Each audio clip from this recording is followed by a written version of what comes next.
الحمد لله رب العالمين الصلاة والسلام على رسوله الكريم وعلى آله وصحبه أجمعين وعلى من تبعهم بإحسان إلى يوم الدين أما بعد. بوب الباب ما النووي رحمه الله في كتاب رياض الصالحين باب ما يقوله من دعي إلى طعام فتبعه غيره. ونبي مسعود البدري رضي الله عنه قال: دعا رجل النبي صلى الله عليه وسلم لطعام صنعه له خامس خمسة فتبعهم رجل فلما بلغ الباب فقال النبي صلى الله عليه وسلم: إن هذا تبعنا فإن شئت أن تأذن له وإن شئت رجع. قال: بل آذن له يا رسول الله. متفق عليه. வினைச்சுக்குரிய அல்லாஹ் நடிகார்களே, இன்று நாம் பார்க்கக்கூடிய புதிய தலைப்பு 103வது பாடம். விருந்துக்கு அழைக்கப்பட்டவருடன் வேறு ஒருவர் அழைப்பின்றி பின்தொடர்ந்து வந்தால் விருந்து தருபவரிடம் கூற வேண்டியவை என்ன? இங்கு புகாரி மற்றும் முஸ்லிமில் வரக்கூடிய ஹதீஸில் அபு மஸ்ஊத் அல் பத்ரி ரலியல்லாஹு அவர்கள் அறிவிக்கின்றார்கள், ஒருவர் நபி ஸல்லல்லாஹு அலைஹி வஸல்லம் அவர்களை அவர்களுடன் 4 பேரையும் உணவு உண்ண அழைத்திருந்தார். அவர்கள் விருந்துண்ண புறப்பட்டு சென்ற பொழுது அவர்களை ஒருவர் பின்தொடர்ந்து வந்தார். நபி ஸல்லல்லாஹு அலைஹி வஸல்லம் அவர்கள் விருந்தளிப்பவரின் வாசலை அடைந்த போது, இதோ இவர் எங்களை பின்தொடர்ந்து வந்துவிட்டார், நீர் விரும்பினால் அவருக்கு அனுமதி தரலாம், இல்லையெனில் அவர் திரும்பி விடுவார் என்று கூறினார்கள். இறை தூதர் அவர்களே, அவருக்கும் அனுமதி வழங்கி விட்டேன் என்று விருந்துக்கு அழைத்தவர் கூறினார். இந்த ஹதீஸில் நாம் பார்த்த விஷயம், நமக்கு ஒருவர் விருந்தளிக்கின்றார், நம்முடைய தெரிந்தவரோ அல்லது நெருங்கியவரோ அல்லது ஏதோ ஒரு விருந்துக்கு அழைக்கப்படும் பொழுது அந்த நேரத்தில் யாராவது நம்முடைய வரக்கூடிய நிலை ஏற்படும் பொழுது அவர்களுக்காக அனுமதி பெற்று அவர்களை அந்த விருந்துக்கு கலந்து கொள்ளக்கூடிய விஷயத்தை நாம அனுமதிக்கலாம். அவர் அனுமதி கேட்பது என்பது முதல் விஷயம். இந்த ஹதீஸிலிருந்து எண்ணற்ற விஷயங்கள் ஷேக் உசைமீன் ரஹிமஹுல்லாஹ் இந்த ஷராஹ்வில் விளக்க உரையில் பதிவு செய்கிறாங்க. முதல் விஷயம், ஒரு மனிதன் இவ்வளவு மக்களுக்கு அல்லது இவ்வளவு நபர்களுக்கு விருந்தளிக்கின்றனர் என்று எண்ணிக்கை என்ன செய்யலாம், எண்ணிக்கை வைத்துக் கொள்ளலாம். இது என்ன, அவருடைய கஞ்சத்தனத்துடைய அடையாளம்லாம் கிடையாது. மனிதன் தனக்கு எவ்வளவு முடியுமோ அவர் என்ன செய்யலாம், ஒரு 3 பேர் வாங்க, ஒரு 4 பேர் வாங்க என்ற விஷயம் என்ன நிர்ணயிப்பது என்பது அனுமதிக்கப்பட்டது. இது என்ன கிடையாது, கஞ்சத்தனத்துடைய அடையாளம் கிடையாது. மனிதன் தன்னுடைய சக்திக்கு எவ்வளவோ இருக்கோ அவன் அழைக்கக்கூடிய அல்லது விருப்பம் எவ்வளவு இருக்கோ, ஏன்னா அவனுடைய வீடுடைய விஷயங்கள் இருக்கும் அல்லது அவருடைய பொருளாதாரத்துடைய விஷயம் இருக்கும், விருந்தளிக்க வேண்டும் என்று விரும்பியிருப்பார். ஆனால் இவ்வளவுதான் என்று அவருக்கு ஒரு நிலை இருக்கும். அது என்ன நிர்ணயிப்பது என்பது அனுமதிக்கப்பட்டதாக இருக்கின்றது. இரண்டாவது விஷயம், இந்த ஹதீஸில் நாம் பார்த்த விஷயம், விருந்தளிக்கப்பட்டவருடன் ஒருவர் அவருடன் செல்வது என்பதும் அனுமதிக்கப்பட்டது, அவரை பின்தொடர்ந்து. ஏன்னா சில நேரத்துல நாம எங்கேயாவது சந்திக்க போகும் பொழுது அல்லது ஏதாவது ஒரு ஊருக்கு போகும் பொழுது நாம் அந்த நேரத்துல இன்னொருவரை சந்திக்கிறோம், அந்த ஊர் மக்களை சந்திக்கிறோம். அந்த நேரத்துல இங்க விருந்துக்கு தான் வந்தேன் என்று சொல்லும் பொழுது அவரும் நம்முடன் தொடர்ந்து வருகின்றார் என்றால் அது என்ன, அது தவறாக இருக்காது.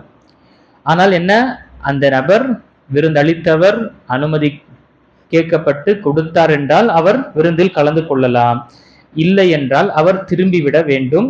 அவர் கோபம் கொள்ளக்கூடாது அல்லது அவரை பற்றி விமர்சனம் செய்யக்கூடாது.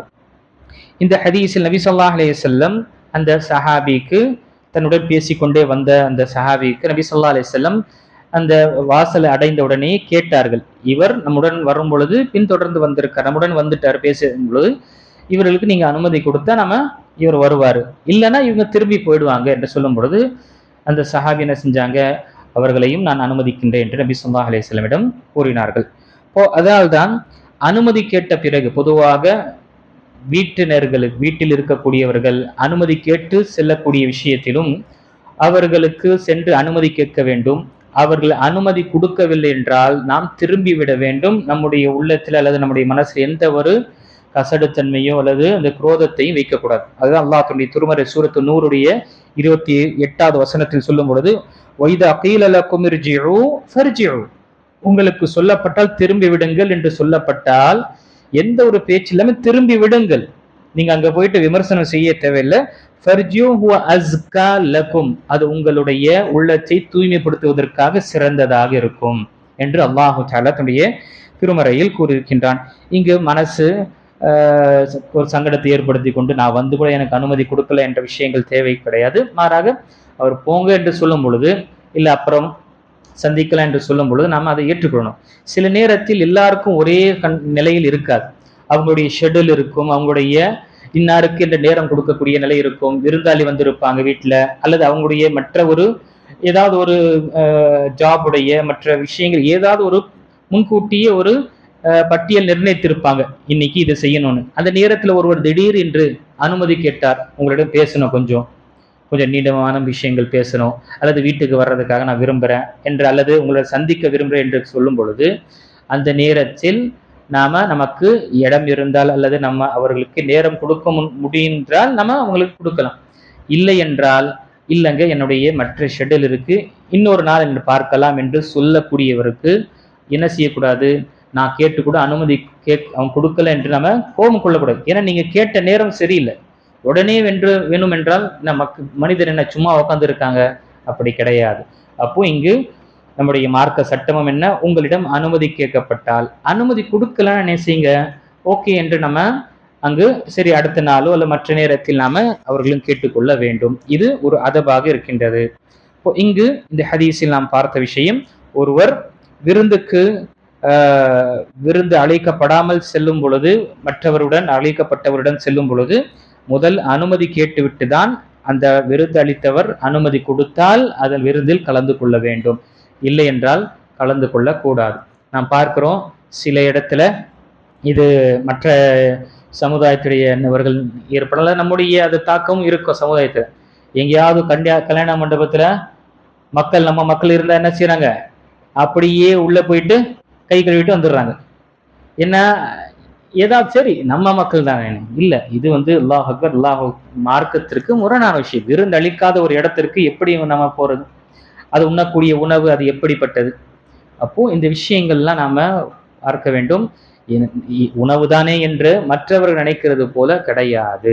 இது நம் மார்க்கம் எல்லா விதமான ஒழுக்கங்களையும் கற்று தந்திருக்கின்றது. எதுவரை என்றால், உங்களுக்கு உணவுக்காக விருந்துக்காக அழைக்கப்பட்டவர் எவ்வளவு நெருக்கமாக இருக்கட்டும், அவர் வரக்கூடியவரா புதுசாக வர்றாங்கன்னா அவர்களிடம் அனுமதி கேட்கப்பட்டால் கொடுப்பார்கள் என்று இருக்கும் பொழுது அவர்களை கொண்டு வரலாம். அனுமதி கேட்டுவிட்டு அவர்கள் என்ன செய்யலாம், கொண்டு அவங்க விருந்தில் கலந்து வைக்கல, இல்லைன்னா திரும்பி விட வேண்டும் என்ற விஷயங்கள் நாம் பார்த்தோம்.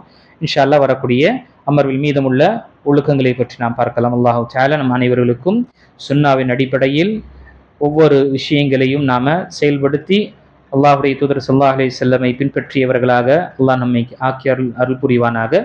அதை கொண்டு அல்லாஹுடைய தூதர் ஸல்லல்லாஹு அலைஹி வஸல்லமுடைய பரிந்துரையும் மறுமை நாளில் பெறக்கூடியவர்களாக அல்லாஹ் நம்மை ஆக்கியருள்வானாக. ஆமீன். வாஹிரு தஅவானா அல்ஹம்துலில்லாஹி ரப்பில் ஆலமீன்.